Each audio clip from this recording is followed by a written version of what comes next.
আল্লাহ পাক তার প্রতি রহম করুন যে আমার এই কথাগুলোকে অন্যের কাছে পৌঁছে দিবে। নবীজির ভাষণ। এরপর নবীজি বলছেন, জেনে রাখো নিশ্চয়ই তোমাদের পরস্পরের, মুসলিমদের পরস্পরের সম্পদ, পরস্পরের রক্ত, পরস্পরের এই যে জান মাল ইজ্জত, এগুলো একে অপরের জন্য হারাম। মুসলিমদের পরস্পরের রক্ত, পরস্পরের ইজ্জত সম্মান একে অপরের জন্য হারাম।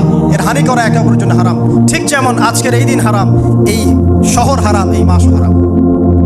নবী করিম সাল্লাল্লাহু আলাইহি ওয়াসাল্লাম বলছিলেন, জেনে রাখো তিনটা বিষয়ে যেন তোমাদের অন্তর কখনো খেয়ানত না করে। তিনটা বিষয়ে তোমাদের অন্তর যেন কখনো খেয়ানত না করে। এক, তোমরা যে কাজটাই করবা শুধু আল্লাহ পাকের সন্তুষ্টির জন্য করবে। তোমরা যে কাজই করবে শুধু আল্লাহর সন্তুষ্টির জন্য করবে। তোমাদের শাসক বর্গের কল্যাণ কামনা করবে। তোমাদের শাসক বর্গের কল্যাণ কামনা করবে। 3 নাম্বার, মুসলিমদের জামাতকে আঁকড়ে ধরে রাখবে। মুসলিমদের ইউনাইটেড কমিউনিটিকে আঁকড়ে ধরে থাকবে। এই তিনটা বিষয় পালনের ক্ষেত্রে তোমাদের অন্তর যেন খেয়ানত না করে।